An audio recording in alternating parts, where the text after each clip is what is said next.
बालेश्वर सहरर एक घरोई क्लिनिक रे seal होइछि ultrasound machine. तेबे एही क्लिनिक रे अनियमितता हेउथिबा एवं कागजपत्र ठीक नथिबा अभियोग रे जिलापालक निर्देश क्रमे उपजिलापाल प्रथमेश अरविंद चढ़ाऊ करथिले। एथि सहित कागजपत्र जांच करी अल्ट्रासाउंड मेसिन को सील करिसेंती। तेबे डीएससी बैठक रे जिलापालक ठारे एही क्लिनिक विरोध रे विभिन्न अभियोग होइथिला। आउ सेही अभियोग को भित्ति करी जिलापाल एहार तदंत करिबा पई उपजिलापालंकु दायित्व देइथिले।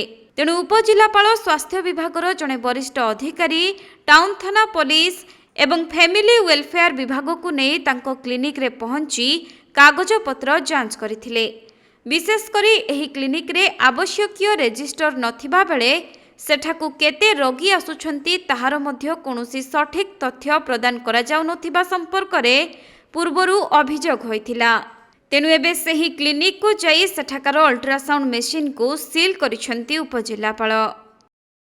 मीटिंग रे डीएससी मीटिंग रे जब कलेक्टर का पाखरे अभियोग आसीथिला तो सर ता ऊपर डिसीजन नैथिले कि ताकू जेहेतु से तांकर जो ऑपरेशनल एब्सेस थिला से रजिस्टर मेंटेन करू नथिले प्रॉपर रिपोर्टिंग हो नथिला केते केसेस आसुची कोन होची तो ता ऊपर डिसीजन नै कि तांकर जो मशीन थिला ताकू सील करिबार एटी डिसीजन हेतिला और सेटी कमिटी रे मते सर दायित्व देथिले।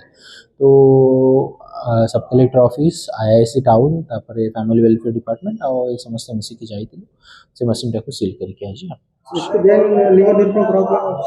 बाबत मुझे किसी कही पारि भी नहीं because there is no investigation conducted in that regard और तार किसी ऑफिशियल रिपोर्ट भी नहीं so anything to comment on that will be just on the part of the Baleswar Prasanjit Sethi report Konark live.